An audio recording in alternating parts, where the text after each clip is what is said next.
السلام علیکم ورحمۃ اللہ وبرکاتہ۔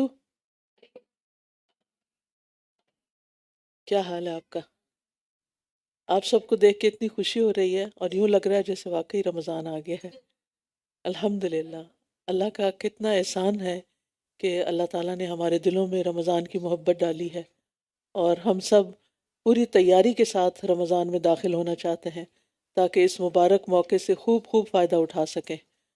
اللہ تعالیٰ سے دعا ہے کہ اللہ تعالیٰ ہمارے آج کے اس سیشن میں برکت ڈالے اور ہمیں بہترین علم نافع سے نوازے، اور ہمارے علم کے ساتھ ساتھ ہمیں عمل کی توفیق عطا فرمائے، اور ہمیں اس رمضان میں اللہ تعالیٰ کی قربت نصیب ہو، اور ہم رمضان کے بعد گناہوں سے ایسے پاک ہو جائیں کہ بس پچھلا سارا صفحہ صاف ستھرا ہو جائے انشاءاللہ۔ تو ہم تلاوت سنتے ہیں تھوڑی سی، پھر اس کے بعد ہم شروع کرتے ہیں۔ شهر رمضان الذي أنزل فيه القرآن هدى للناس وبينات من الهدى والفرقان فمن شهد منكم الشهر فليصمه ومن كان مريضا أو على سفر فعدة من أيام أخر يريد الله بكم اليسر ولا يريد بكم العسر ولتكملوا العدة ولتكبروا الله على ما هداكم ولعلكم تشكرون وَإِذَا سَأَلَكَ عِبَادِي عَنِّي فَإِنِّي قَرِيبٌ أُجِيبُ دَعْوَةَ الدَّاعِ إِذَا دَعَانِ فَلْيَسْتَجِيبُوا لِي وَلْيُؤْمِنُوا بِي لَعَلَّهُمْ يَرْشُدُونَ۔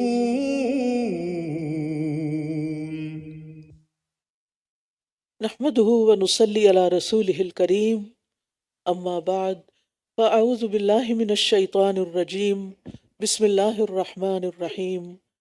رب اشرح لي صدری ويسر لي امری واحلل عقدۃ من لسانی یفقهوا قولی۔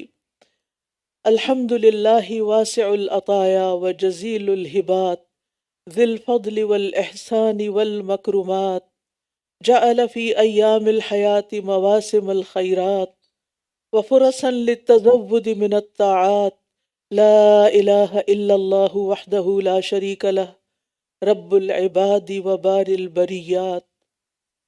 تمام قسم کی حمد اللہ کے لیے ہے، جس کے عطیات اور جس کے انعامات بہت وسیع اور بہت بھاری اور عظیم ہیں، جو صاحب فضل اور صاحب احسان ہے۔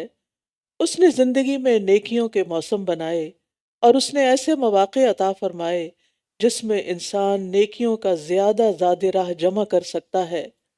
اللہ کے سوا کوئی معبود نہیں، وہ اکیلا ہے، اس کا کوئی شریک نہیں، وہ بندوں کا رب اور مخلوقات کو پیدا کرنے والا ہے۔ اہلاً و سہلاً یا رمضان، رمضان کو اہلاً و سہلاً، آپ سب کو اہلاً و سہلاً۔ اللہ سبحانہ وتعالی ہم سب کو اس رمضان میں بھرپور عبادت کی توفیق عطا فرمائے، اور جیسے ہمارا رب چاہتا ہے ہم اس طرح اس رمضان کو گزاریں۔ اللہم وفقنا لما تحب و ترضى۔ یہ اللہ سبحانہ وتعالی کا بہت بڑا احسان ہے کہ اس نے ہمیں رمضان کے قریب کر دیا ہے۔ اللہ سے دعا ہے کہ وہ ہمیں رمضان نصیب کرے۔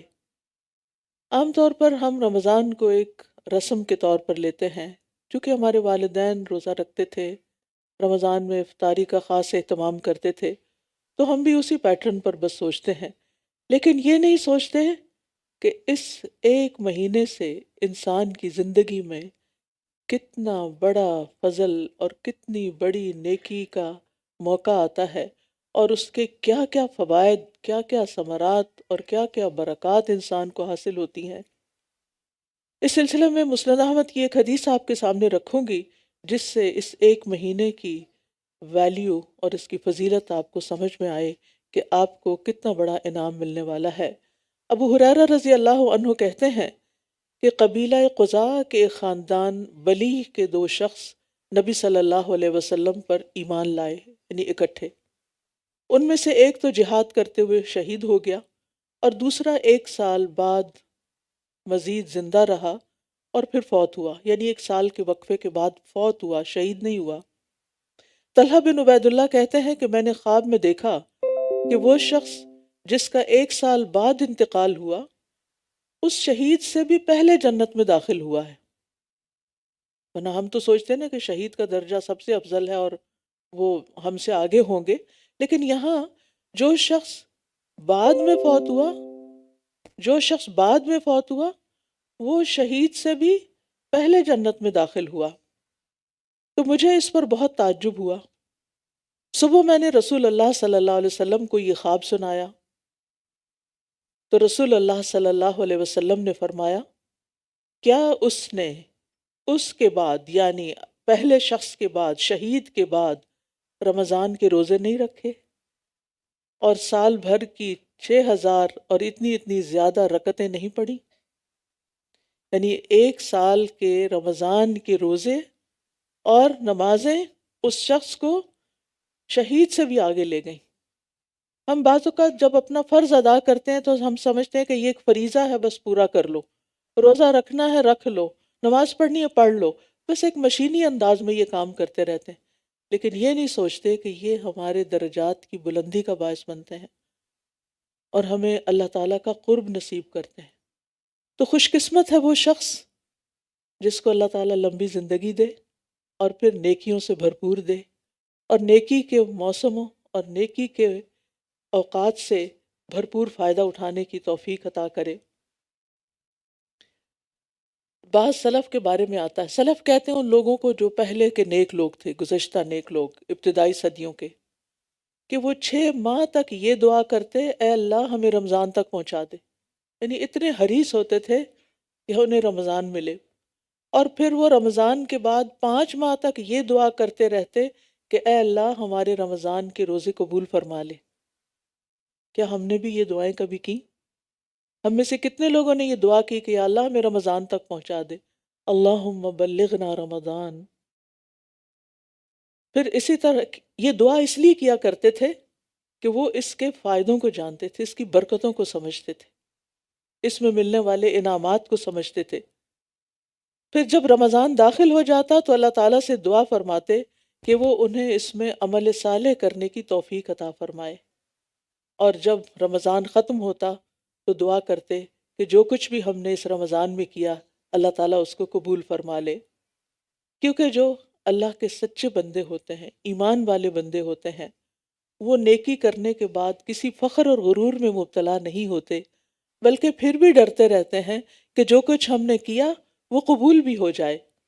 سورۃ المومنون میں آتا ہے والذین یؤتون ما آتوا وقلوبهم وجلة انہم الی ربہم راجعون اولئک یسارعون فی الخیرات وہم لہا سابقون۔ اور وہ کہ انہوں نے جو کچھ دیا اس حال میں دیتے ہیں کہ ان کے دل ڈرنے والے ہوتے ہیں کہ یقیناً وہ اپنے رب ہی کی طرف لوٹنے والے ہیں۔ یہ لوگ ہیں جو نیکی کے کاموں میں جلدی کرتے ہیں اور یہی ان کی طرف آگے نکلنے والے ہیں۔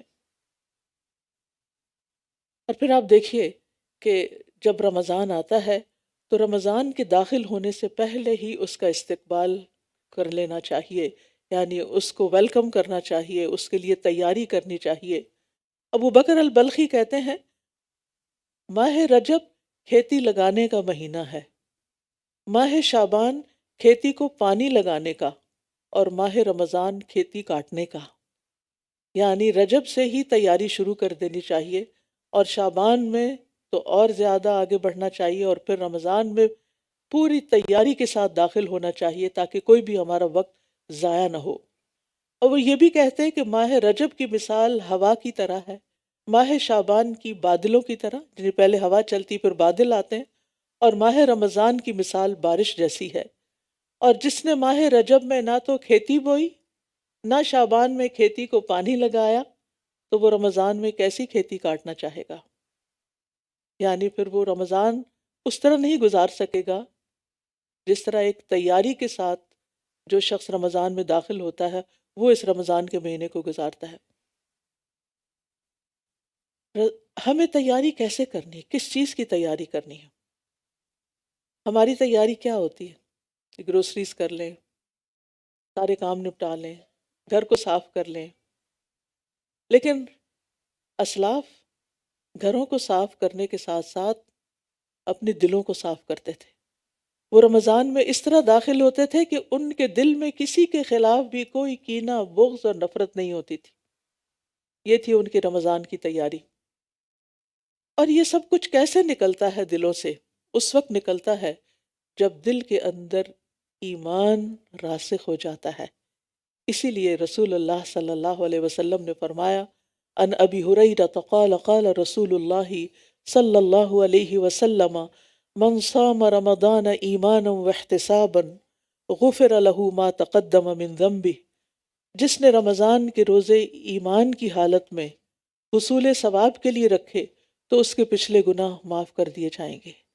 گویا رمضان سے پورا فائدہ اٹھانے کے لیے ہمیں اپنے ایمان کی تجدید کی ضرورت ہے، ہمیں اپنے ایمان کو تازہ کرنا ہے اور اپنی نیت میں اخلاص پیدا کرنا ہے کہ ان روزوں سے ہمارا مقصد کوئی ڈائٹنگ کرنا نہ ہو، کوئی صحت اچھی کرنا نہ ہو، وہ تو ہو ہی جائے گی، وہ تو اس کی بائی پروڈکٹ ہے، لیکن اصل مقصد کیا ہو کہ ہمارا ایمان اور مضبوط ہو جائے اور ہمیں اللہ سبحانہ تعالیٰ کے ہاں اس کا اجر و ثواب ملے۔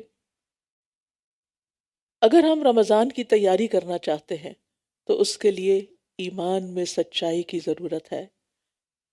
ایمانی لحاظ سے تیاری کیوں ضروری ہے؟ ایمان کی تجدید کی کیوں ضرورت ہے؟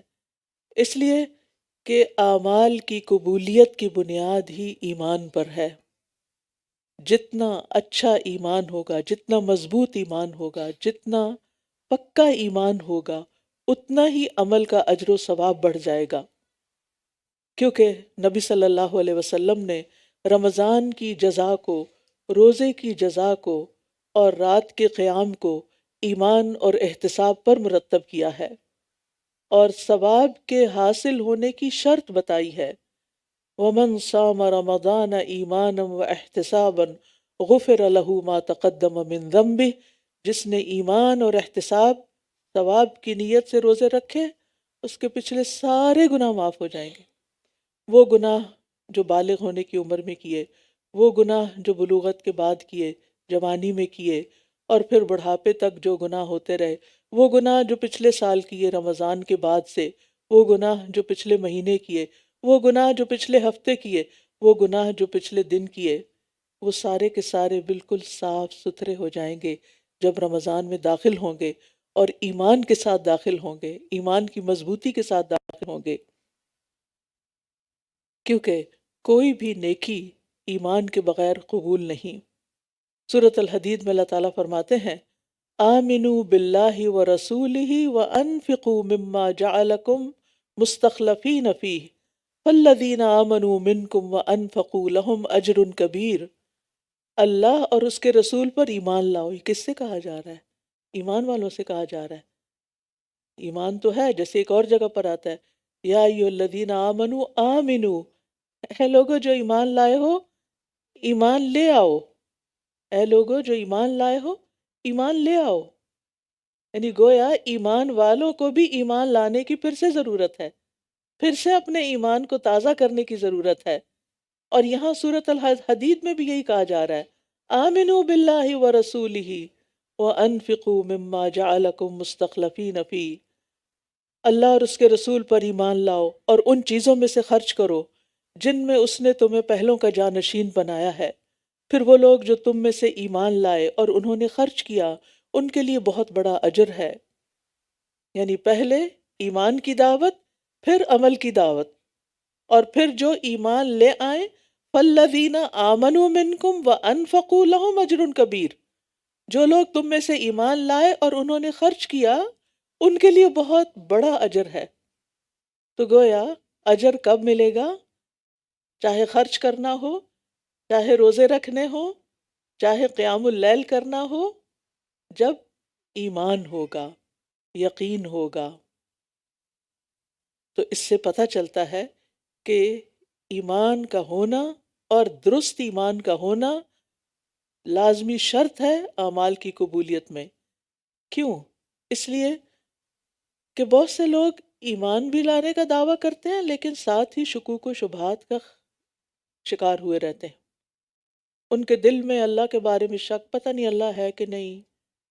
اور آج کی ہماری نئی جنریشن کا حال تو اللہ تعالیٰ ہی جانتا ہے کہ ان کے دلوں میں اسلام کے بارے میں، اللہ کے بارے میں، رسول کے بارے میں، قرآن کے بارے میں، اوورآل دین کے بارے میں، قرآن کے احکامات کے بارے میں کس قدر شکوک و شبہات ہیں۔ شک ایمان کے منافی ہے۔ ہم سب کو اپنے دلوں کا جائزہ لینا ہے کہ کیا میں اللہ کے رب ہونے پہ راضی ہوں؟ کیا میں محمد صلی اللہ علیہ وسلم کے نبی ہونے پہ راضی ہوں؟ کیا میں اسلام کے دین ہونے پہ راضی ہوں، مطمئن ہوں، خوش ہوں؟ میرا پورا یقین ہے کہ یہ سب کچھ بالکل سچ ہے، حقیقت ہے، اور میں کسی وسوسے کا شکار نہیں۔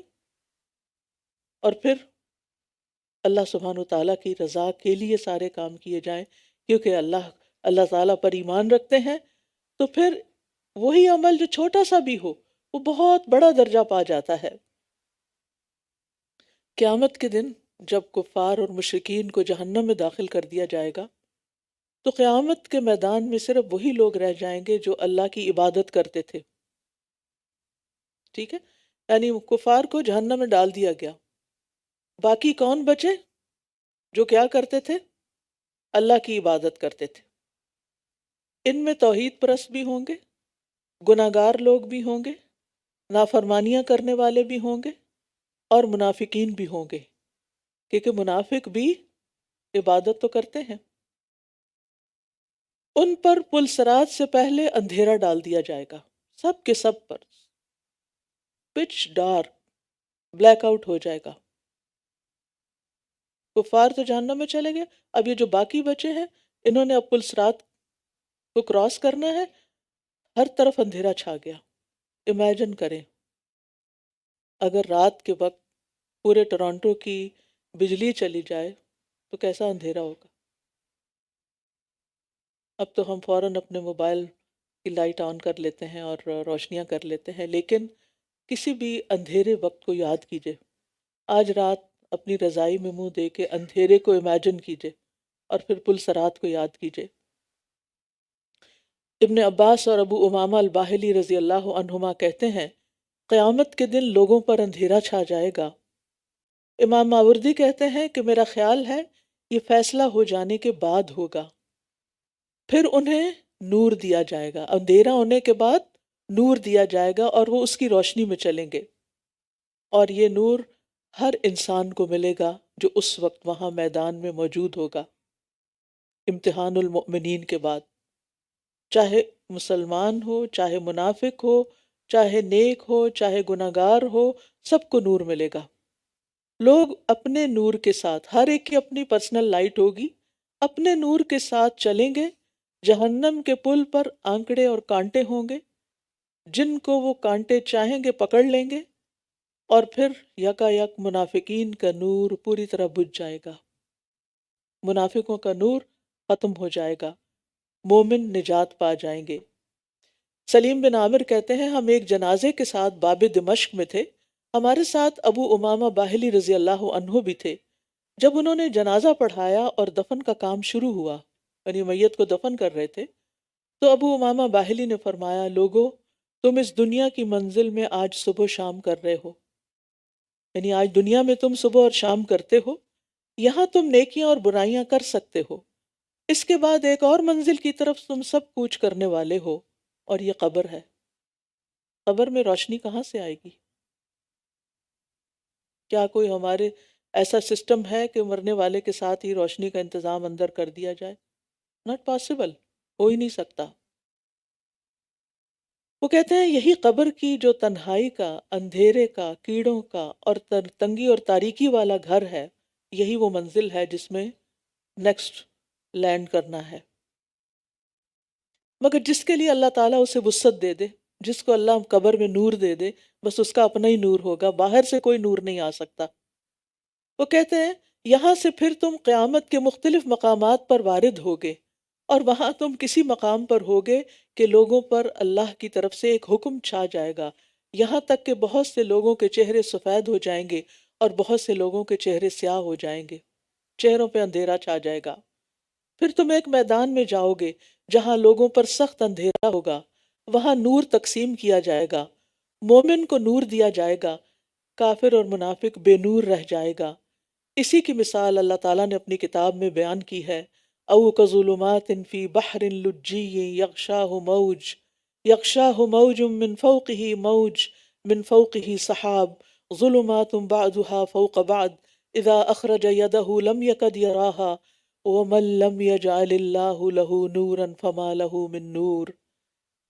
یا ان کے اعمال جیسے نہایت گہرے سمندر میں اندھیرے ہوں جسے موج نے ڈھانپ لیا ہو، اس کے اوپر ایک اور موج ہو، اس کے اوپر بادل ہوں، اندھیروں پر اندھیرے، جب وہ اپنا ہاتھ نکالتا ہے تو قریب ہے کہ اسے دیکھ بھی نہ سکے، اور جس کے لیے اللہ نے کوئی نور نہیں بنایا اس کے لیے کوئی نور ہی نہیں۔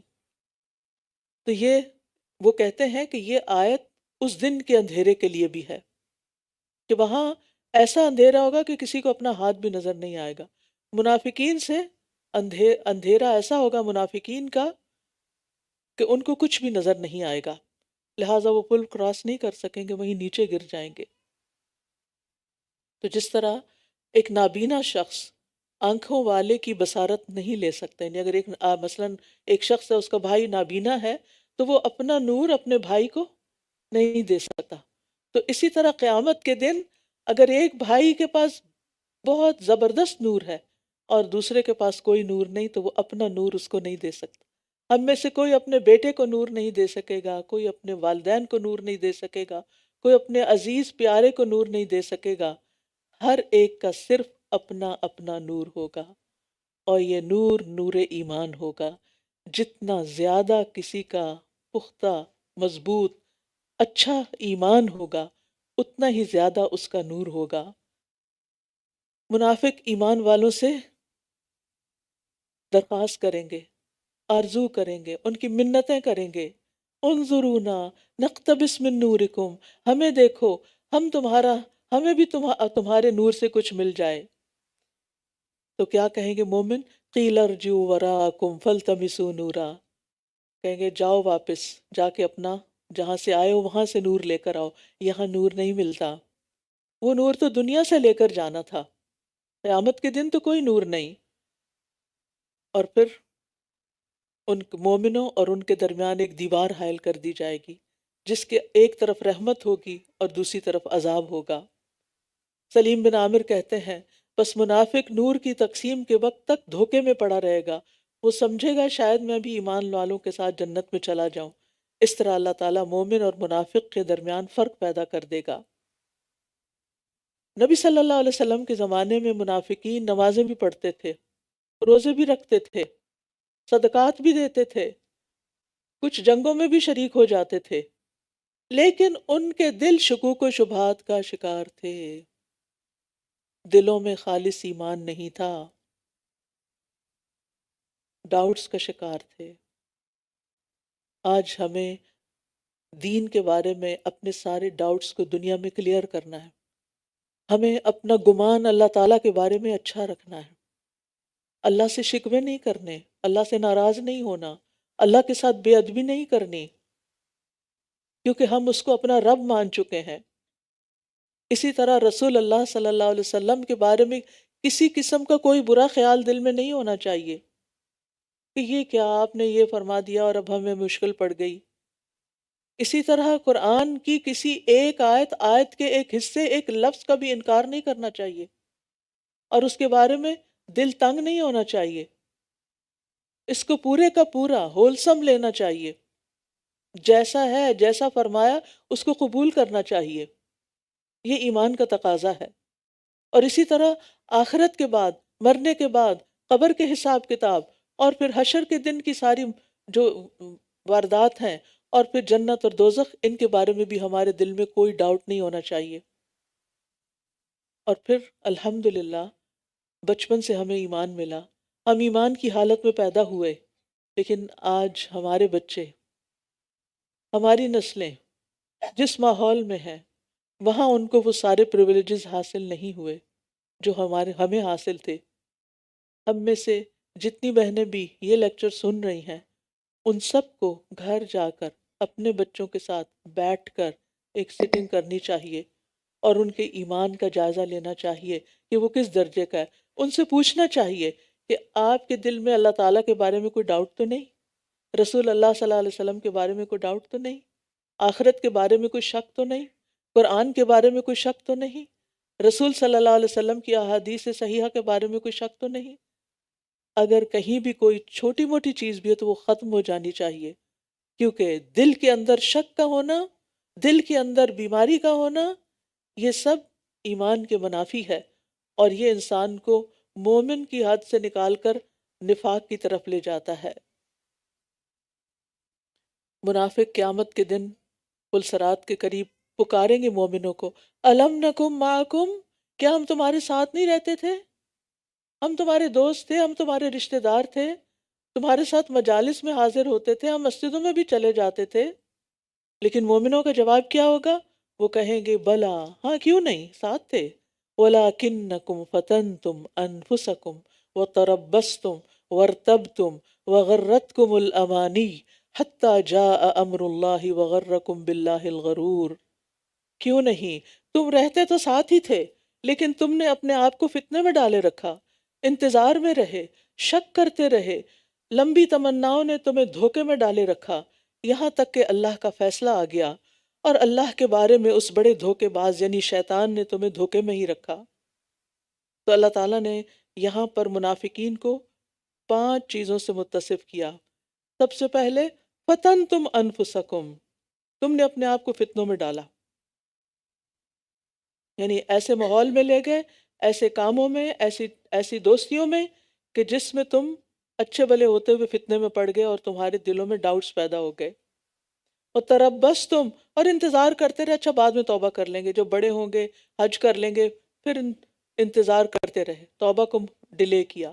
ورتب تم، اور تم شک میں پڑے رہے، یعنی مرنے کے بعد کوئی جی اٹھنا ہے یا نہیں، قبر کا عذاب ہے یا نہیں۔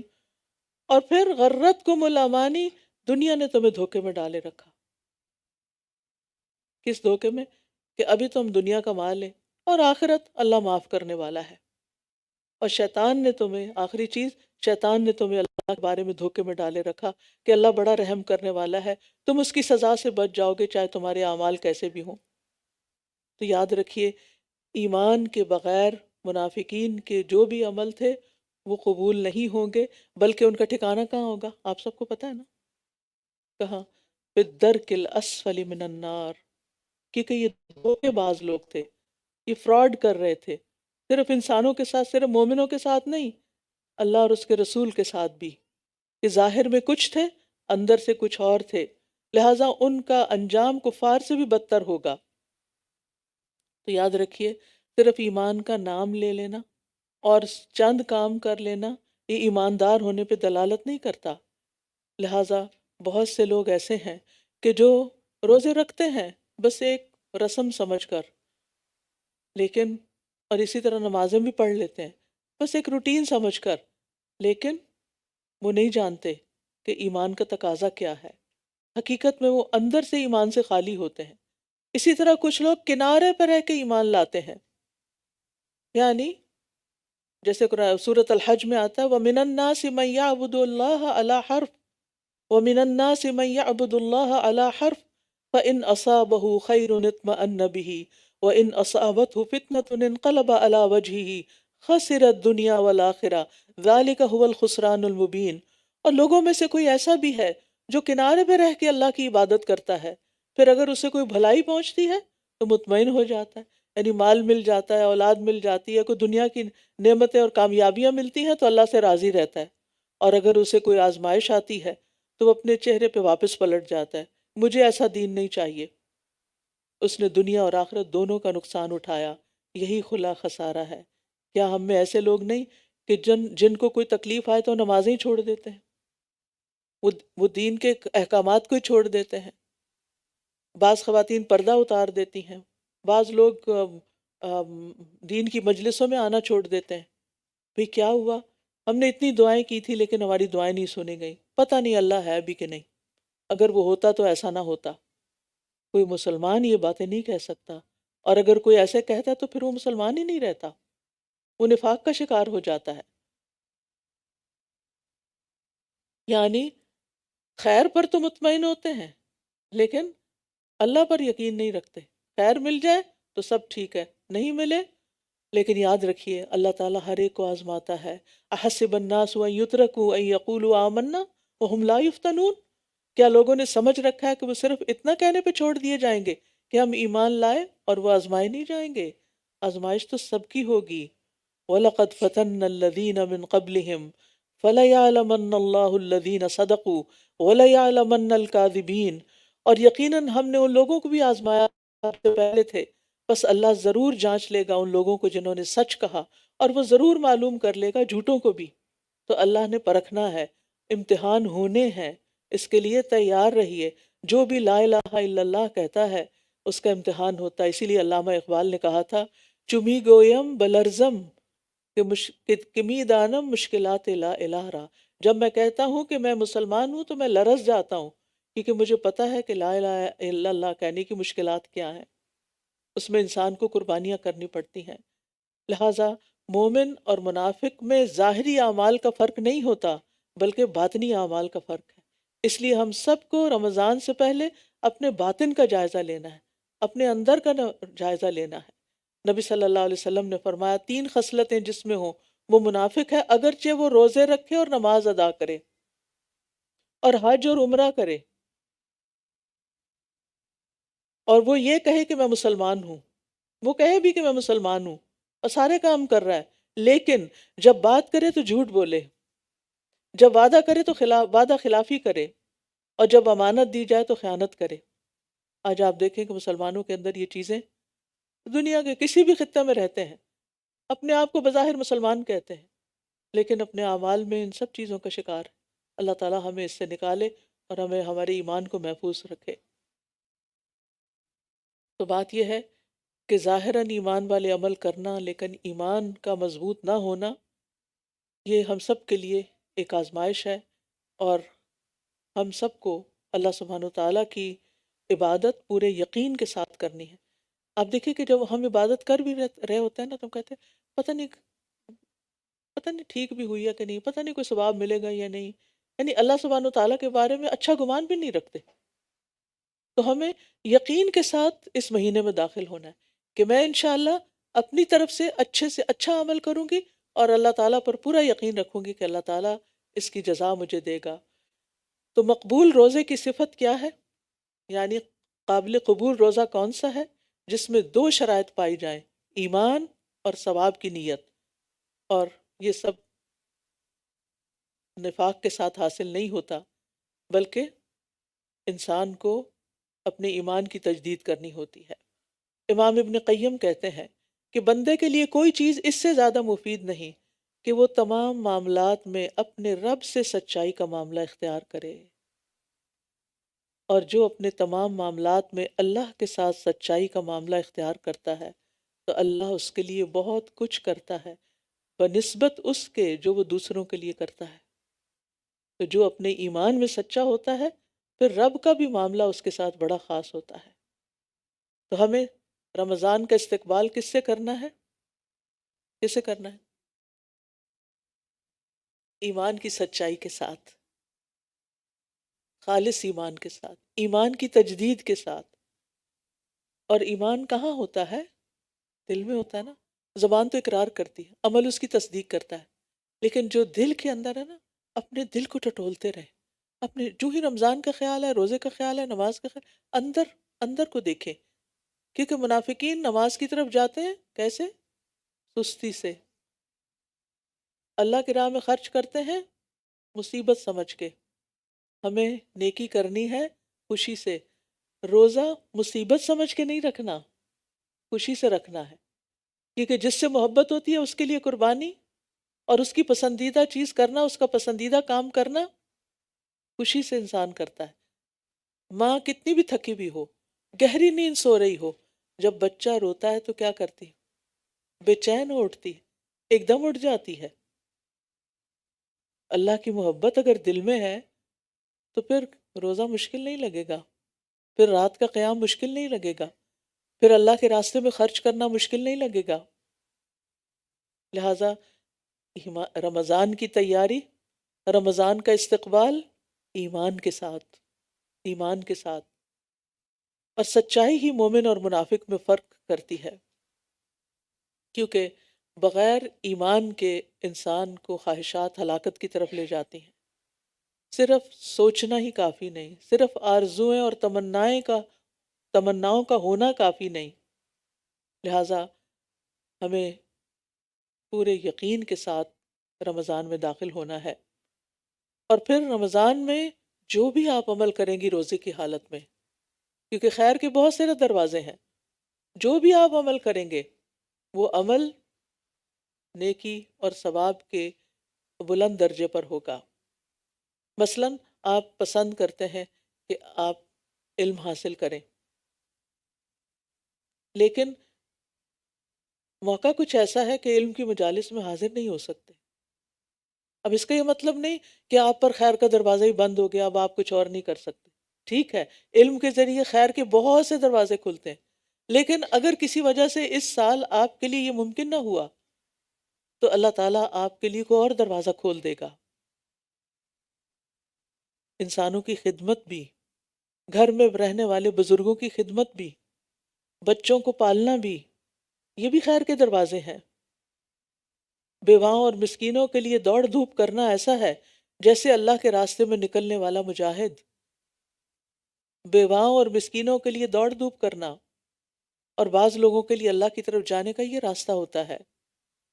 تو چاہے آپ علم دینے والے ہوں، چاہے آپ مال خرچ کرنے والے ہوں، چاہے آپ کسی کی جسمانی خدمت کرنے والے ہوں، یہ سب، یعنی گھر میں آپ کھانا پکا رہے ہیں، آپ سحری پکا رہے ہیں، مثلاً سحری بنا رہے ہیں، صبح اٹھ کر سارے گھر والے ابھی سو رہے ہیں اور آپ ان سے 1 گھنٹہ پہلے اٹھ کے آپ تیاری کریں، اس وقت اپنے دل کی کیفیت کو ٹٹولتے رہیں۔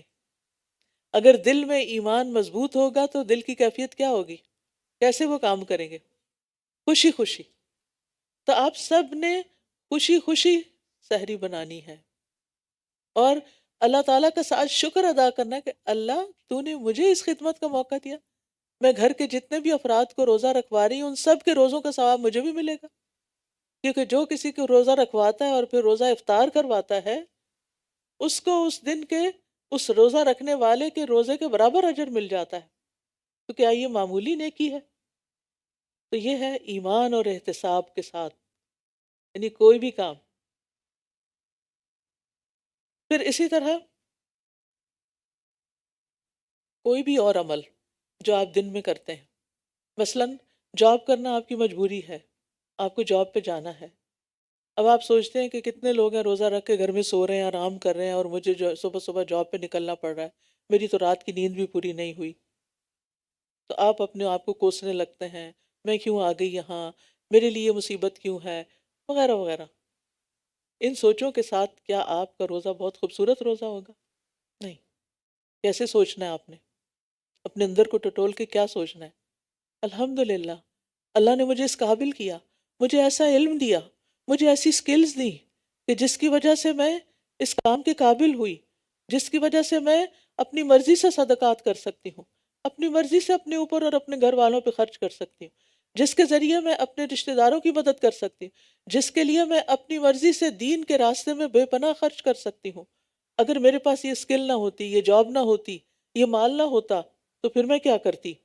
پھر تو میں صدقہ کرنے کے لیے بھی کسی اور کی محتاج ہوتی، کہ کوئی مجھے دیتا تو پھر میں آگے دے سکتی۔ تو اللہ نے مجھے چنا ہے۔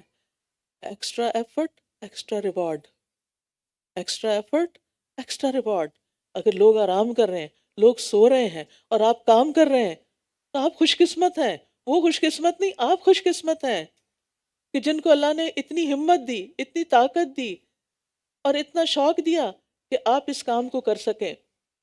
تو جو بھی عمل کرنا ہے، چاہے وہ دنیا کا ہی کام کیوں نہیں، اس کو سچا ہو کے کرنا ہے، ایمان اور احتساب کے ساتھ کرنا ہے۔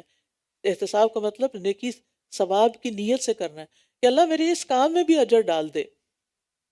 اور پھر یاد رکھیے کہ خیر کے تو بہت سے کام ہیں۔ عبداللہ بن عمر کہتے ہیں کہ ایک آدمی نبی صلی اللہ علیہ وسلم کے پاس آیا اور کہنے لگا، اللہ کے رسول صلی اللہ علیہ وسلم، کون سے لوگ اللہ تعالیٰ کو زیادہ محبوب ہیں اور کون سے اعمال اللہ تعالیٰ کو زیادہ پسند ہیں؟ آپ نے فرمایا، وہ لوگ اللہ کو زیادہ محبوب ہیں جو دوسرے لوگوں کے لیے سب سے زیادہ فائدہ مند ہوں۔ اب رمضان میں وہ لوگ اللہ کو زیادہ محبوب ہیں جو دوسرے لوگوں کے لیے زیادہ فائدے کے ہوں۔ رمضان صرف آرام کرنے کے لیے نہیں آیا، کیونکہ روزے کی حالت میں نیند بڑی اچھی آتی ہے، اسٹمک کو ڈائجیشن نہیں کرنی پڑ رہی ہوتی نا، تو آپ کی انرجی اس میں نہیں لگ رہی ہوتی، تو آپ کو سکون کی نیند آتی، گہری نیند آتی، اور سونے کو دل بھی بہت چاہتا ہے۔ لیکن پھر آپ اپنی نیند کی قربانی کرتے ہیں اور آپ اٹھ جاتے ہیں، جو بھی کام آپ کا ہے، جو بھی خیر آپ نے کرنی ہے۔ اور پسندیدہ کام کیا ہے؟ یہ میرا ویسے تو ہر حال میں کرنا چاہیے، لیکن یہ رمضان کے لیے بتا رہی ہوں۔ مسلمان کا اپنے بھائی کو خوش کرنا۔ روزے کی حالت میں کیا ہوتا ہے؟ چڑچڑا پن، موڈ آف، بھوک لگی ہے، موڈ خراب ہوا ہوا ہے، کیا سوچنا ہے اس وقت، کیا کرنا ہے؟ ایک دم اپنے آپ کو تبدیل کر، نہیں، اس وقت میرا کسی کو خوش کر دے، اسمائل سے ہی خوش کر دینا، یہ کیا ہے؟ میرے لیے اجر کا باعث ہے۔ اس سے کسی تکلیف کو دور کر دینا۔ سر میں تو روزے کی وجہ سے آپ کی بھی درد ہو رہی ہے، لیکن آپ کے ہسبینڈ نے کہا میرے سر میں درد ہو رہی ہے، آپ اپنی درد بھول کر کیا کرتے ہیں؟ ان کے سر کو دبا دیتی، اور یہ نہیں کہتے اچھا میرے سر میں بھی درد ہو رہی، میں کیا کروں؟ ایسے نہیں کہنا، اچھا کوئی بات نہیں، آپ کو کیا چاہیے؟ اور پھر اس کا قرضہ ادا کر دینا۔ آپ کے ارد گرد کئی ایسے اسٹوڈنٹس ہوں گے، کئی ایسے لوگ ہوں گے کہ جو قرضوں کے بوجھ تلے دبے ہوں گے، بیک ہوم آپ کے رشتہ داروں میں سے۔ اور پھر اسے کھانا کھلانا۔ رمضان ایک اچھا موقع ہے، لیکن اس کا یہ مطلب نہیں کہ ہم ہر روز افطار کے وقت ایک بہت بڑا ڈنر تیار کریں، کیونکہ اس کی وجہ سے پھر تھکاوٹ زیادہ ہوگی، تراویح میں آپ کا خشوع چلا جائے گا۔ جو کام اعتدال کے ساتھ ہو اور اس میں آپ کی عبادت متاثر نہ ہو، بس اتنا کریں، کیونکہ ہر ایک کی ہمت فرق ہے۔ میں سب کو کوئی ایک ٹپ نہیں بتا سکتی کہ سب یہی کام شروع کر دیں۔ آپ اگر پکا کے نہیں دے سکتے تو آپ کیا کر سکتے ہیں؟ راشن دے سکتے ہیں، ٹھیک ہے؟ اگر آپ راشن نہیں دے سکتے، یعنی پورا بہت کچھ نہیں دے سکتے، تھوڑا بہت آپ کنٹریبیوٹ کر سکتے، لیکن رمضان میں ٹو ڈو لسٹ میں کھانا کھلانا لازم کر لیں، کھانا کھلانا لازم کر لیں۔ پھر آپ دیکھیے نبی صلی اللہ علیہ وسلم نے فرمایا، مجھے اپنے کسی بھائی کی ضرورت پوری کرنے کے لیے اس کے ساتھ چلنا اس مسجد نبی میں 1 ماہ کے اعتکاف سے زیادہ محبوب ہے۔ آپ کا دل تھا اعتکاف کرنے کو، لیکن گھر میں ہو گئے بچے بیمار، یا شوہر بیمار ہو گئے، یا کوئی بزرگ والدین گھر میں رہتے ہیں وہ بیمار ہو گئے، اب ان کو لک آفٹر کرنا ہے، اور آپ پاؤں پٹک رہے ہیں، میں نے سوچا تھا اعتکاف کروں گی، کوئی 10 دن تو دل کھول کے عبادت کروں گی، لیکن یہ کیا مصیبت آ گئی۔ نہیں، آپ کو اعتکاف سے بھی زیادہ اعتکاف کا اجر تو نیت کی وجہ سے مل جائے گا آپ کو، اور خدمت کا الگ اجر مل جائے گا، اور اس تکلیف اٹھانے کا، اور پھر روزے کا، اور وہ باقی عبادات کا ساتھ ساتھ۔ پھر آپ نے فرمایا، جس نے اپنے غضب کو روک لیا، اس روزے کی حالت میں کیا ہوتا ہے؟ غصہ آتا ہے۔ جس نے اپنا غصہ روک لیا، اللہ تعالیٰ اس کی خامیوں پر پردہ ڈالے گا۔ جو آدمی اپنے غصے کو نافذ کرنے کی طاقت کے باوجود پی گیا، اللہ تعالیٰ روز قیامت اس کے دل کو امیدوں سے بھر دے گا۔ جو اپنے بھائی کے ساتھ اس کی ضرورت پوری کرنے کے لیے چلا، اللہ تعالیٰ اس کو اس دن ثابت قدم رکھے گا جس دن قدم ڈگمگا جائیں گے۔ مثلاً آپ کی دوست بیمار ہو گئی، اس کو ہاسپٹل جانا ہے، آپ اس کو لے کے جا رہے ہیں، اب آپ سوچتے ہیں کہ اتنے گھنٹے ہاسپٹل میں لگ جائیں گے، میں نے تو سوچا تھا کہ رمضان میں دورہ قرآن پورا اٹینڈ کروں گی، آج کا تو میرا سپارہ ہی چلا گیا، اور آپ جا بھی رہے ہیں اور دل دل میں غصہ کھا رہے ہیں کہ میں ہی رہ گئی تھی اس کام کے لیے۔ جی، اللہ نے آپ کو چنا، آپ رہ نہیں گئی تھی، آپ اللہ کی نظر میں تھی، اللہ نے آپ کے حصے میں یہ کام ڈالا ہے۔ لہٰذا یہ باتیں میں اس لیے کر رہی ہوں کیونکہ ہم رمضان میں صرف عبادت پہ فوکس ہو جاتے ہیں۔ ضرور کریں عبادت، جن کو اللہ موقع دے، فرسٹ پرائرٹی ہماری عبادت ہی ہونی چاہیے۔ صوم اینڈ قیام، 2 کام اہم ترین ہیں، یعنی دن کو روزہ، من صام رمضان ایمانا و احتسابا، اور رات کو قیام، من قام رمضان ایمانا و احتسابا۔ یہ دو کام لازم ہے. لیکن اگر کسی بھی وجہ سے ان دو کاموں میں آپ بیمار ہو گئے، مثلا آپ نے پوری تیاری کر لی روزے رکھنے کی، لیکن اچانک کوئی ایسی بیماری آ گئی کہ ڈاکٹر نے منع کر دیا کہ روزہ نہیں رکھ سکتے آپ کی جان کو خطرہ ہے. اللہ نہ کرے کسی کے ساتھ ایسا ہو، لیکن آپ دیکھیے کہ اسپتال بھرے ہوئے ہیں، رمضان میں بھی بھرے ہوئے ہوتے ہیں. تو کچھ لوگ ایسی بیماری میں آ جاتے ہیں کہ جو روزے نہیں رکھ سکتے.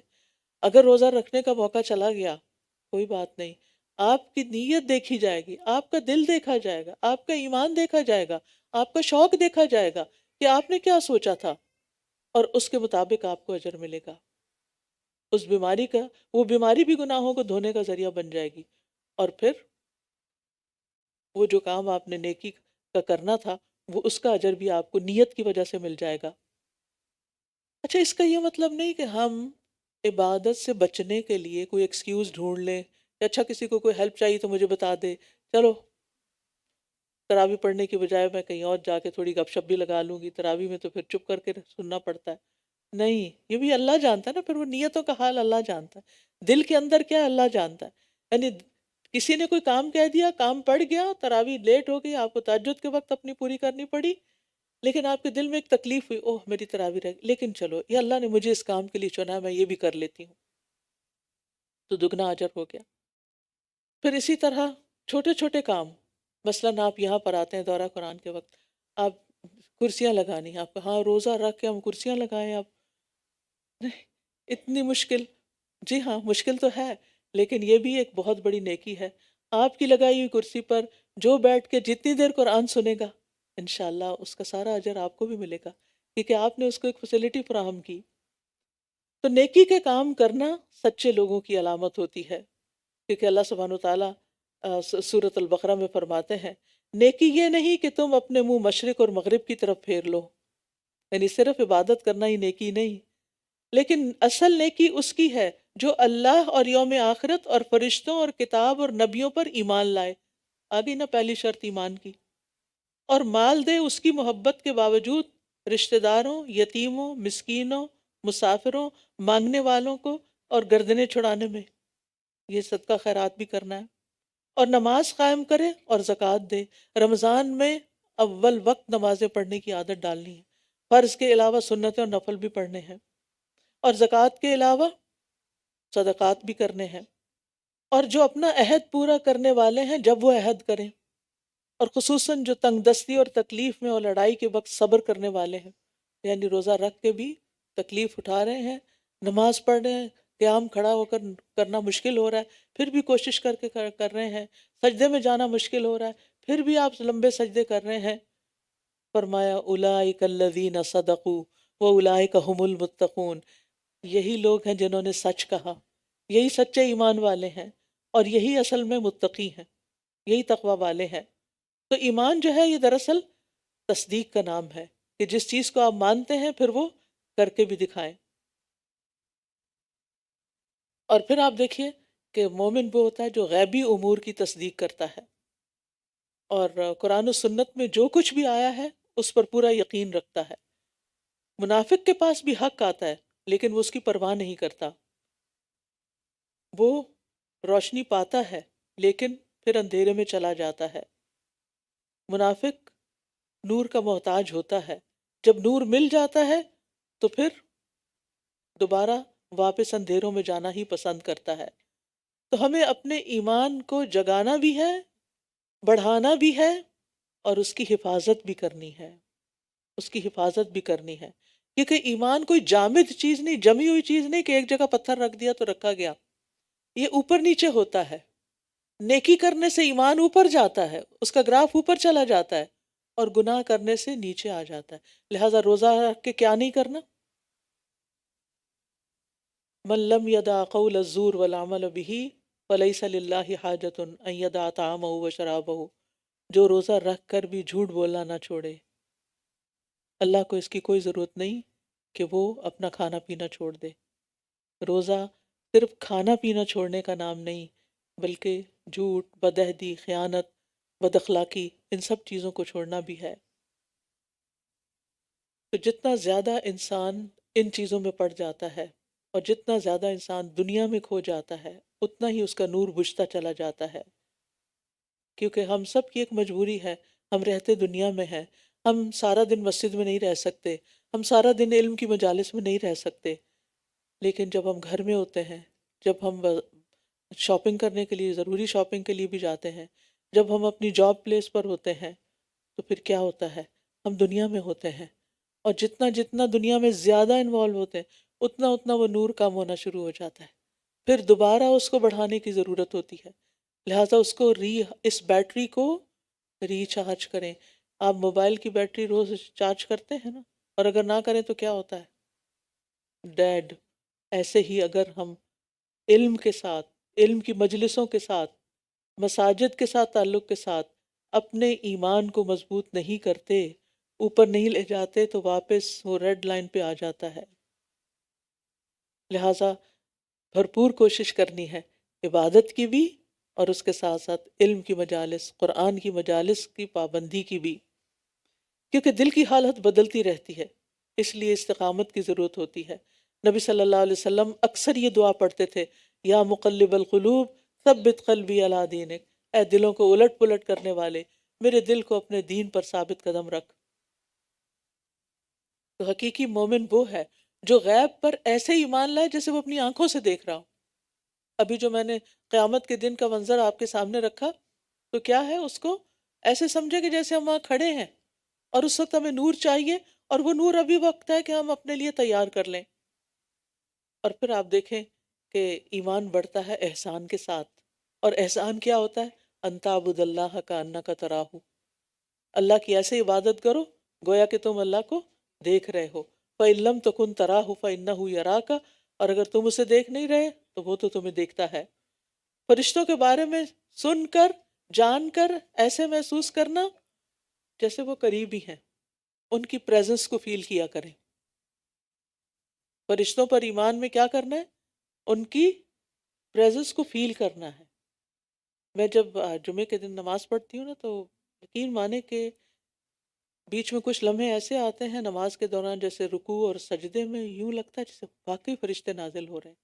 اتنی سیرینٹی، اتنا پیس، اتنا سکون جو پورے ہفتے میں کسی اور جگہ محسوس نہیں کرتی، وہ اس وقت۔ تو انشاءاللہ رمضان میں آپ تراویح پڑھنے جائیں گے نا، تو آپ محسوس کریں گے، دورہ قرآن اٹینڈ کریں گے، آپ محسوس کریں گے کہ آپ فرشتوں کی پریزنس میں۔ اور ویسے بھی آپ دیکھیں کہ ہر وقت تو دائیں اور بائیں ہمارے ہیں نا، تو کوئی بات کرنے لگے تو یہ نہ سوچے کون دیکھ رہا ہے، کون سن رہا ہے، سوچے اوہ میرے تو رائٹ سائڈ پہ بھی بیٹھا ہوا اور لیفٹ پہ بھی، وہ سن رہے ہیں، وہ دیکھ رہے ہیں، وہ ہمارے حق میں کیا گواہی دیں گے۔ جب کوئی نہیں ہوتا فرشتے ہمارے ساتھ ہوتے ہیں، جب کوئی نہیں ہوتا اللہ ہمیں دیکھ رہا ہوتا ہے۔ لہٰذا اس کو، یہ ایمان ہے، یعنی اگر آپ محسوس کرتے ہیں تو یہ ایمان کی علامت ہے، یہ انڈیکیٹر ہے اس بات کا کہ آپ واقعی فرشتوں پر ایمان رکھتے ہیں۔ ورنہ کیا ایک غیبی سی خبر، ہاں وہ فرشتے ہیں، پتہ نہیں کہاں اڑ پھر رہے ہیں۔ فرشتے تو علم کی مجالس پر بھی آتے ہیں، اور وہ سنتے ہیں، اور وہ جا کے گواہی دیتے ہیں۔ یعنی آپ ایسے، اس طرح ان چیزوں کو میں قرآن دیکھیں تو آپ کا دل محبت سے بھر جائے، آپ اسے سینے سے لگایا کریں، آپ اس کو پڑھا کریں، آپ کہیں یہ میرے رب کا کلام، یہ میرے رب کی بات۔ آپ اس کو کسی انسان کی بات سمجھ کے نہیں پڑھا کریں، اس کو محسوس کیا کریں۔ یہ محبت ایمان کی علامت ہے، قرآن سے محبت ایمان کی علامت ہے۔ نماز ہمارے لیے راحت کا سامان۔ نبی صلی اللہ علیہ وسلم حضرت بلال کو فرمایا کرتے تھے، اقم الصلاۃ یا بلال ارحنا بہا، بلال نماز قائم کر، یعنی اذان دو، نماز کے لیے بلاؤ، اور اس کے ذریعے ہمیں راحت پہنچاؤ۔ ہمارے دلوں کو ٹھنڈا ہو جانا چاہیے اس دین کے ساتھ، اس ایمان کے ساتھ۔ پھر آخرت پر ایمان کو کیسے محسوس کریں؟ کہ اس کے لیے ہر دم تیاری کریں، ہر کام وہاں کے لیے، ہر چیز وہاں کے لیے۔ آپ دیکھیے کہ مثلاً روزے کا اجر ہم کیا چاہتے ہیں؟ رمضان کے بعد جب عید آتی ہے نا، لوگ کیا باتیں کر رہے ہوتے ہیں، سارا مہینہ میں نے فلاں چیز نہیں کھائی، دیکھو سکیل وہیں کا وہیں ہے۔ کیا آپ نے اسی لیے روزے رکھے تھے؟ سکیل کی تو بات ہی نہیں کرنی، اور روزہ رکھ کے یہ دیکھنا ہی نہیں کہ وزن گھٹا ہے یا بڑھا ہے، کیونکہ ہم اس لیے تو روزے نہیں رکھ رہے، ہم روزے رکھ رہے ہیں اجر کی نیت سے، لہٰذا اپنی نیتوں اور نیتوں کے ساتھ اپنی گفتگو کو بھی ٹھیک کرنا ہے. اللہ تعالیٰ قیامت کے دن ہر ایک کو اس کا حق پورا پورا دے دے گا. پھر اسی طرح سارے انبیاء پر ہمارا ایمان کبھی ہونا چاہیے، کیونکہ حضرت ابراہیم علیہ السلام وہ تھے، موسیٰ علیہ السلام تھے، عیسیٰ علیہ السلام تھے، اور وہ انہوں نے اللہ کا پیغام پہنچایا. یعنی جب آپ قرآن میں انبیاء کے قصے پڑھیں تو کیسے پڑھنے چاہیے؟ صرف ہسٹری سمجھ کے نہیں پڑھنے چاہیے، صرف کہانیاں سمجھ کے نہیں پڑھنے چاہیے، بلکہ ان اللہ کے بندوں کی جو ایفرٹ تھی، ان کی جو قربانیاں تھیں، ان کو محسوس کر کے پڑھیں.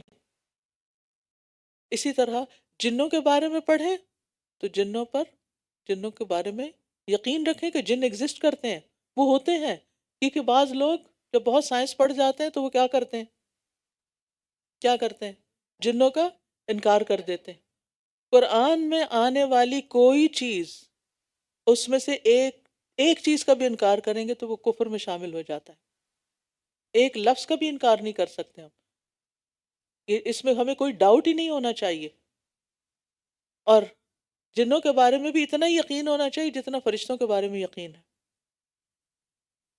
اور پھر قرآن اس لیے پڑھیں تاکہ ہمارے ایمان میں اضافہ ہو، کیونکہ قرآن مجید میں ہی آتا ہے کہ جب ان پر اللہ کی آیات پڑھی جاتی ہیں تو زادتہم ایمانا، ان کا ایمان زیادہ ہو جاتا ہے. تو انشاءاللہ اس رمضان میں اللہ کے فضل سے، بلکہ پرسوں سے ٹیوزڈے سے ہم دورہ قرآن شروع کر رہے ہیں، اور اس میں بھی نیت یہی ہونی چاہیے کہ اللہ سبحانہ وتعالیٰ میرے علم کا نور بڑھا دے، اور پھر میرے ایمان میں اضافہ کر دے، اور میری قرآن کی سمجھ میں اضافہ کر دے، اور اس کی برکت سے میرے نیک اعمال میں اضافہ کر دے. کیونکہ جتنی روشنی اور ایمان زیادہ ہوگا، عمل کی قوت بڑھے گی، کیونکہ ایمان بڑھتا ہے عمل کے ساتھ اور گھٹتا ہے گناہوں کے ساتھ. پھر اسی طرح یہ ہے کہ کرنے کے کاموں میں سب سے پہلا کام تو ہم نے دل کی اصلاح، کیونکہ قیامت کے دن نہ مال کام آئے گا نہ بیٹے. یوم لا ینفع مال ولا بنون الا من اتی اللہ بقلب سلیم. جس دن نہ مال کام آئے گا نہ بیٹے کام آئیں گے، مگر جو اللہ کے پاس سلامت دل لے کر آیا. تو اپنے دل کو ایمان کی غذا دینی ہے، اور اپنے دل کو قلب مطمئنہ بنانا ہے، اور پھر اس کے اندر اس نور کی دعا کرنی ہے کہ اللہم اجعل فی قلبی نورا، کہ اللہ میرے دل کو نور سے بھر دے، میرے دل میں نور پیدا کر دے. کیونکہ جب نور آتا ہے، جب روشنی آتی ہے تو حقائق واضح نظر آنے لگتے ہیں، کرنے کے کام کیا ہیں وہ سمجھ آنے لگتے ہیں، چھوڑنے کی چیزیں کیا ہیں سمجھ آنے لگتی ہیں. بعض اوقات شیطان ہمیں ڈیلیوژن میں مبتلا رکھتا ہے، دھوکے میں مبتلا رکھتا ہے، کچھ چیزوں کے بارے میں ہمیں کنفیوز رکھتا ہے، اور ہمارے عقائد میں بگاڑ پیدا کرتا ہے. لہٰذا شیطان کے دھوکے سے بھی بچنا ہے، شیطان کی چالوں سے بھی بچنا ہے.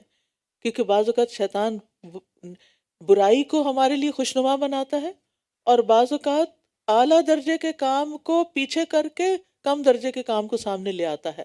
لہٰذا شیطان کی چالوں سے بھی بچ کر رہنا ہے. پھر اسی طرح بعض لوگوں کے دل میں شیطان یہ کہتا ہے کہ تم ہو تو جہنمی، تو کر لو دنیا میں مزے، آگے تو تمہارے لیے جہنمی ہے. اس طرح کے خیالات سے بھی بچنا ہے، یہ بھی اس کی چالوں میں سے ایک چال ہے. حدیث کا دوسرا حصہ احتساب. احتساب کا معنی ہے کہ آپ اس دن اللہ کی ملاقات کے بارے میں سوچیں، اللہ کے دیدار کے بارے میں سوچیں، اور یہ جانیں کہ اس دن نیک اعمال ہی انسان کا سایہ ہوں گے حشر کے میدان میں جب اللہ سے ملاقات ہوگی. اور اس دن نجات اسی کے لیے جس کے پاس کچھ اچھے اعمال ہوں گے، اور اس کی وجہ سے اللہ تعالیٰ اس پر فضل فرمائے گا.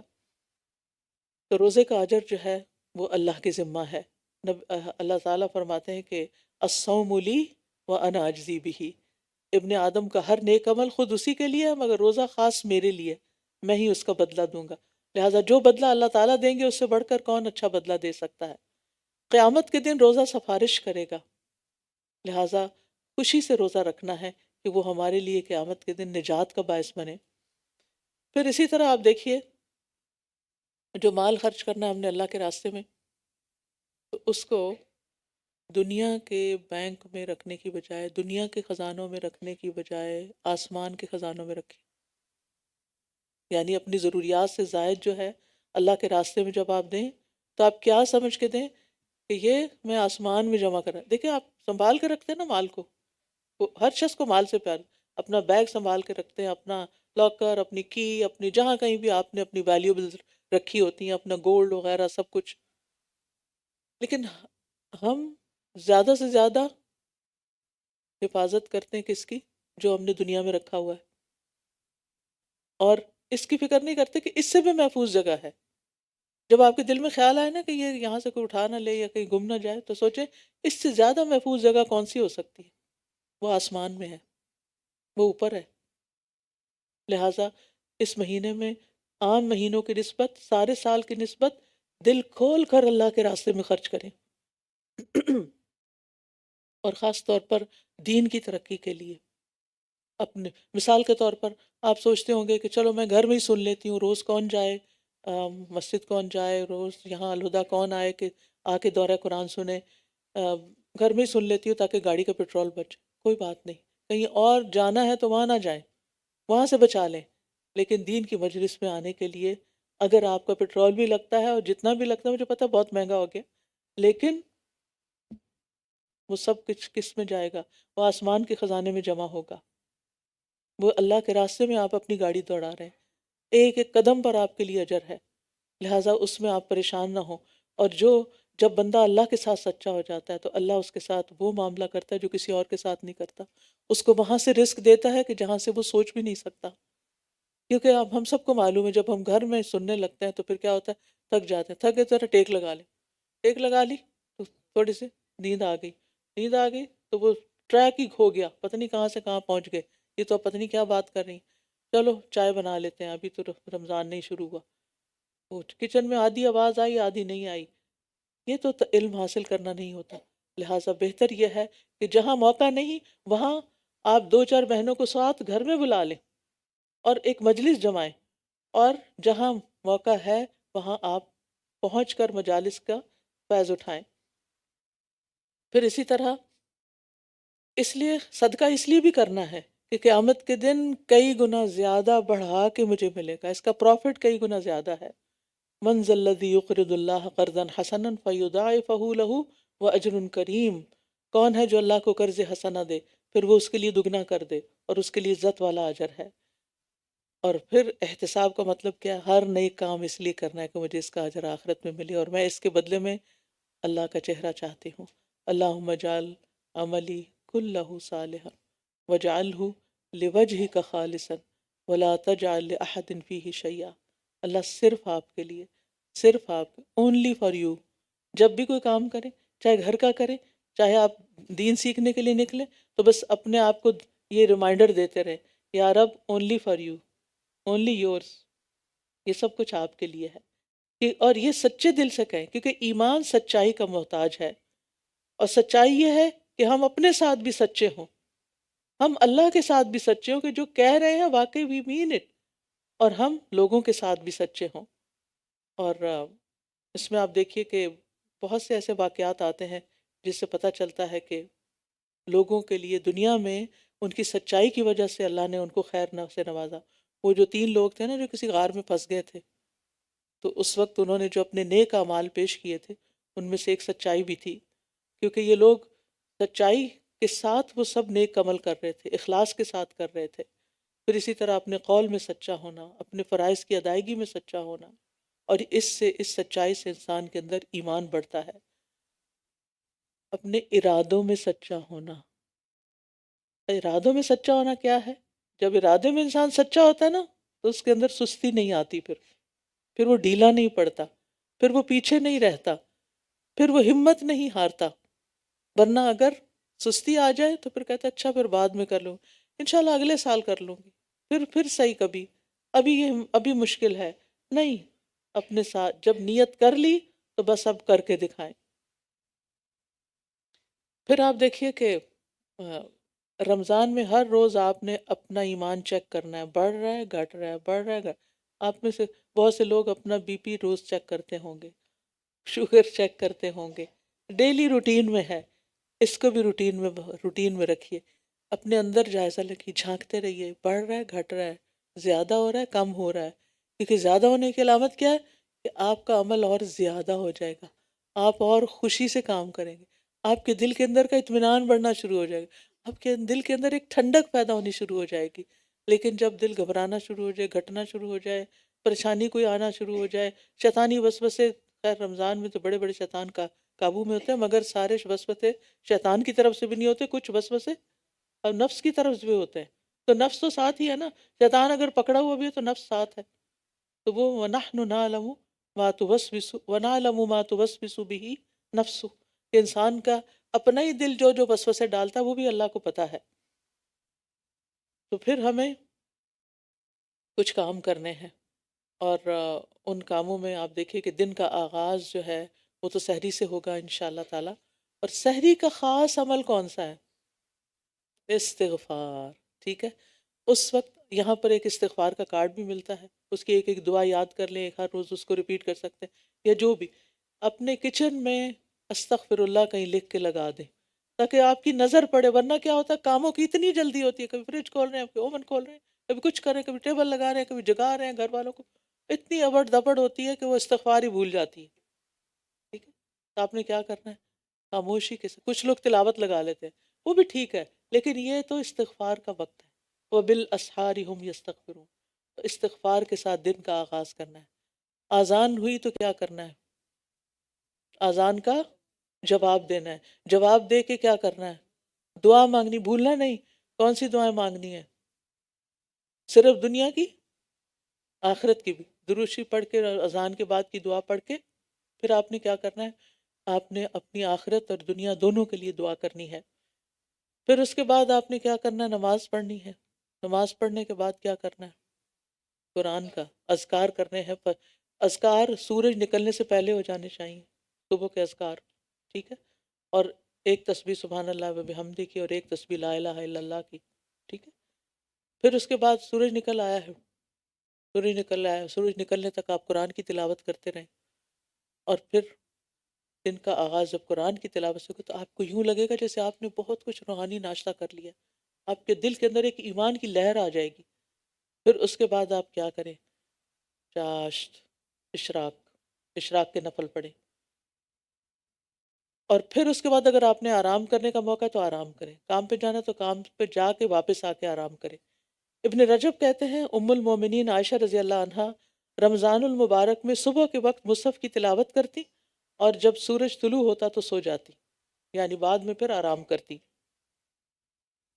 اور پھر آپ دیکھیے کہ دن کے وقت بھی آپ نے قرآن کی تلاوت اور ساتھ دورہ قرآن اٹینڈ کرنا ہے، چاہے آپ آن کیمپس کریں، چاہے آپ آن لائن کریں، چاہے آپ اپنے فری ٹائم پر کریں، لیکن میک شور ایک قرآن آپ نے ناظرہ کا ختم کرنا ہے، ایک قرآن آپ نے دورہ قرآن میں ختم کرنا ہے، اور تیسرا قرآن آپ نے تراویح میں ختم کرنا ہے.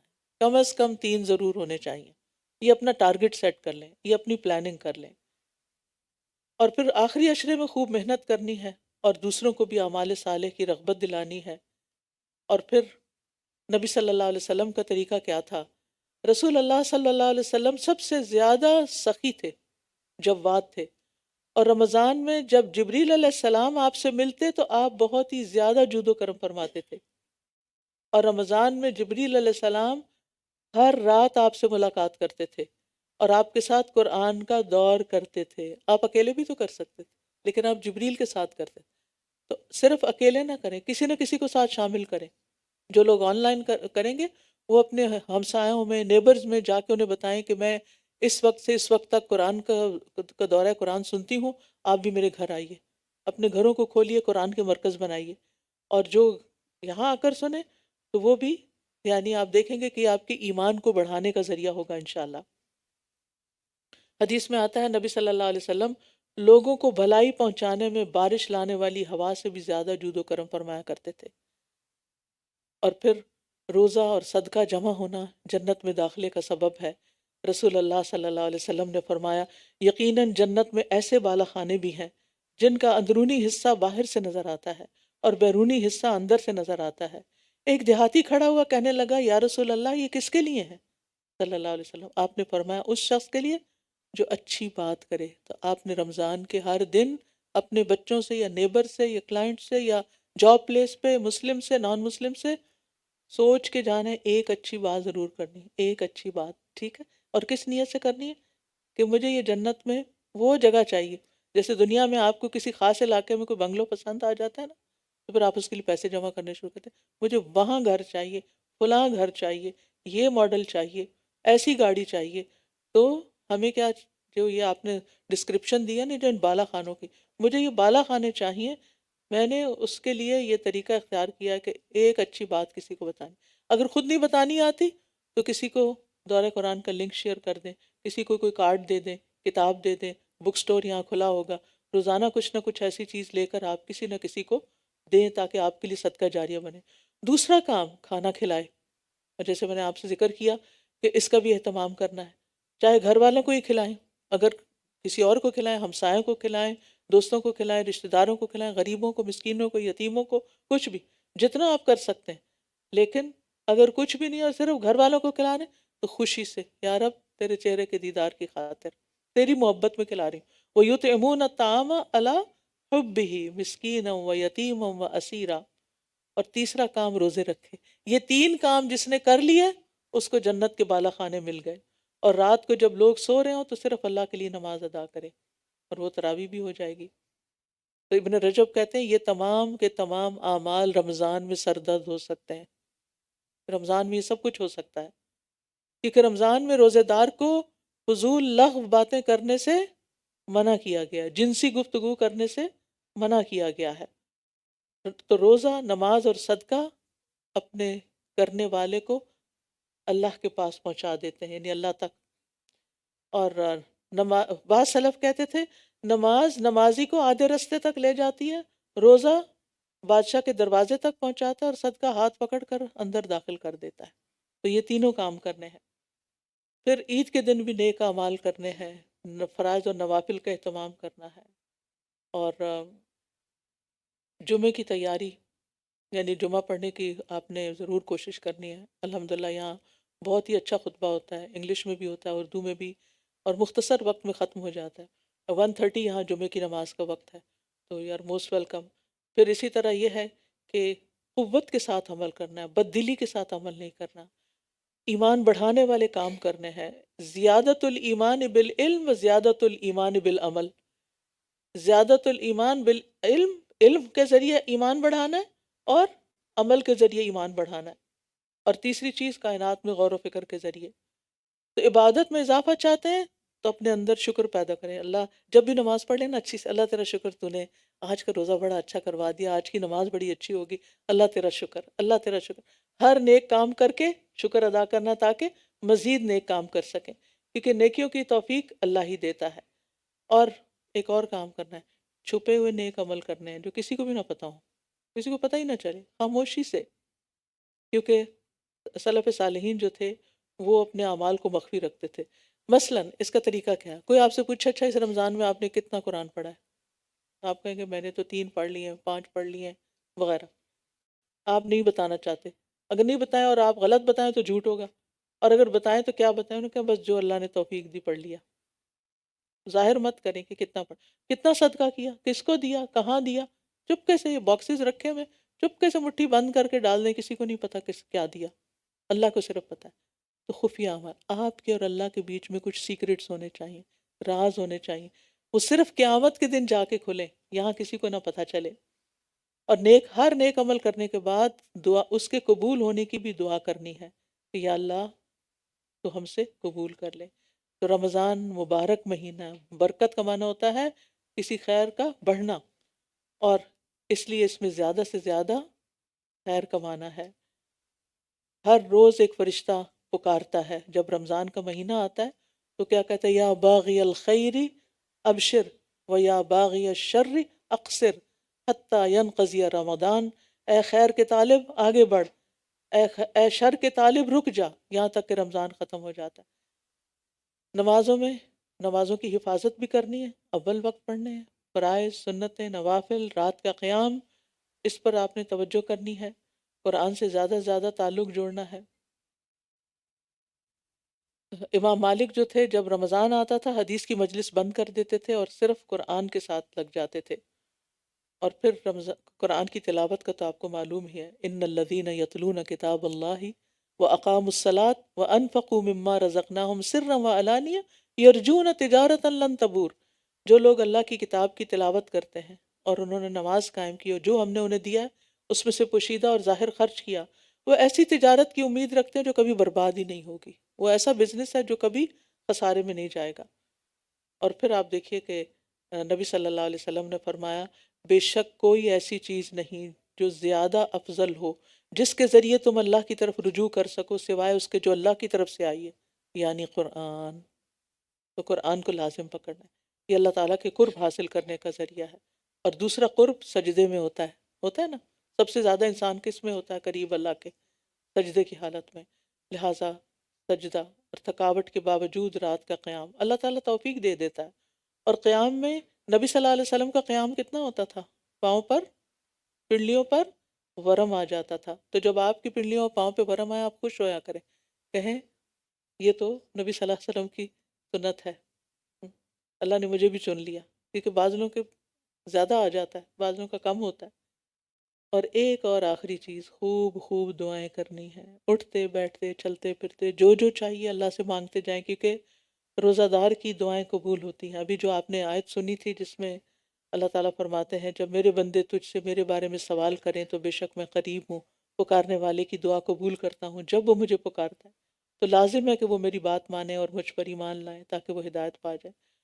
نبی صلی اللہ علیہ وسلم نے فرمایا 3 لوگوں کی دعا رد نہیں ہوتی، الصائم حتی یفطر، روزہ دار کی حتیٰ کہ افطار کر لے، تو رمضان کے ہر دن اور رات میں دعا قبول ہوتی ہے۔ ٹھیک ہے، نبی صلی اللہ علیہ وسلم فرمایا ہر مسلمان کی رمضان کے دن اور رات میں ایک دعا ایسی ضرور ہوتی ہے جو قبول ہو جائے، یعنی اگر ساری نہ بھی ہو کوئی ایک ہو جائے گی، پتہ نہیں وہ ایک ہونے سے کتنا ہم پار لگ جائیں۔ اور لیلۃ القدر میں خصوصی طور پر آخری عشرے میں اور پھر طاق راتوں میں اور لیلۃ القدر میں اللہم انک عفو تحب العفو فاعف عنا، پھر لوگوں کے پھر اور ساتھ ساتھ صدقہ خیرات میں روزے افطار کرانا، دن میں بھی خرچ کرنا ہے رات میں بھی کرنا ہے، کیونکہ قرآن مجید میں آتا ہے الذین ینفقون اموالهم باللیل والنہار، وہ لوگ جو اپنے مال دن کو بھی خرچ کرتے ہیں رات کو بھی کرتے ہیں، تو رات کو عام دنوں میں تو نہیں ہم کر سکتے، تو رمضان میں کیا ہوتا ہے مسجد جاتے ہیں، تو آپ پہلے سے ہی چینج لا کے رکھ لیں اور جب نکلنے لگے تو ساتھ لے جائیں اور مسجد کے باکس میں ڈیلی ڈالیں، چاہے $1 ڈالیں، چاہے 50 سینٹ ڈالیں، لیکن ڈیلی کریں، کوئی پتہ نہیں کس دن کا کتنا قبول ہو جائے۔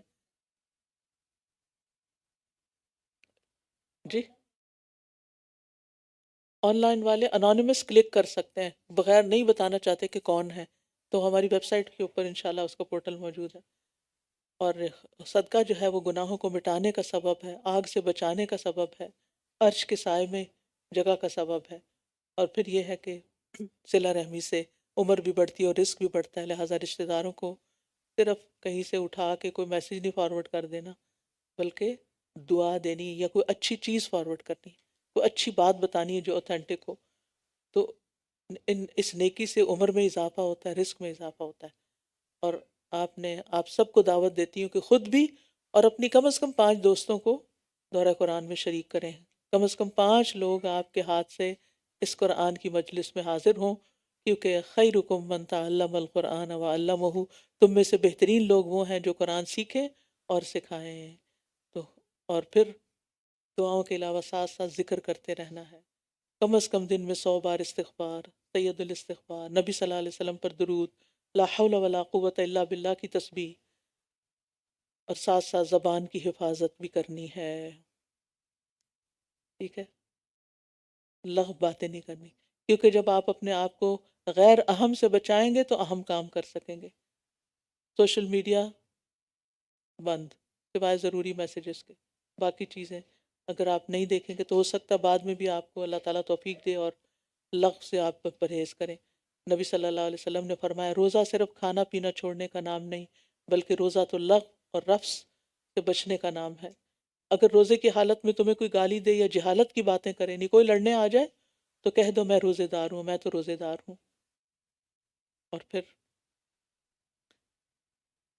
رمضان کا استقبال اپنے دلوں کو صاف کر کے، تاکہ خوب خوب نور برسے ان پر۔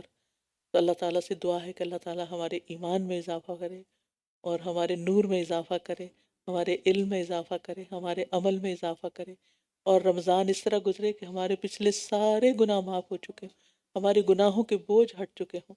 اللہ تعالیٰ اس کی برکت سے ہمیں ہماری دنیا کے کاموں کو بھی بہترین کر دے، ہمیں صحت اور عافیت عطا فرمائے، اور ہمیں نیکی کے مواقع سے بھرپور فائدہ اٹھانے کی توفیق دے۔ اللہ ہماری اولادوں، ہماری نسلوں کا ایمان بھی مضبوط کر دے۔ اللہ انہیں ہمارے لیے صدقہ جاریہ بنا دے، اور ہمیں اپنے والدین کے لیے صدقہ جاریہ بنا دے۔ اللہ ہماری نمازوں میں خشوع پیدا کر دے، ہمارے ہر نیک عمل میں اخلاص پیدا کر دے۔ اللہ سبحانہ وتعالیٰ دنیا بھر کے مسلمانوں کی مدد فرمائے، خاص طور پر غزہ کے مسلمانوں کی جو اس وقت قسم و پرسی کی حالت میں ہیں۔ اللہ ان پر اپنی رحمت نازل کرے اور ان کی تکلیفوں کو دور کر دے اور ان کو اجر عظیم عطا کرے۔ اللہ تعالیٰ ان ساری آنے والی بہنوں کے کا آنا قبول فرمائے، ان سب کے دکھ، درد، غم، تکلیفیں، پریشانیاں دور فرمائے، اور مستقل مزاجی کے ساتھ اور ثابت قدمی کے ساتھ آتے رہنے کی توفیق عطا فرمائے۔ اللہ تعالیٰ ہم سے اس کو قبول کرے اور ہماری نیتوں میں اخلاص پیدا کر دے، اور انتظامیہ کو اللہ تعالیٰ بہترین جزائے خیر دے جو آنے والوں کا استقبال کرتے ہیں اور ان کے لیے جگہ تیار کرتے ہیں۔ اللہ سبحانہ وتعالیٰ ہم سب سے راضی ہو جائے۔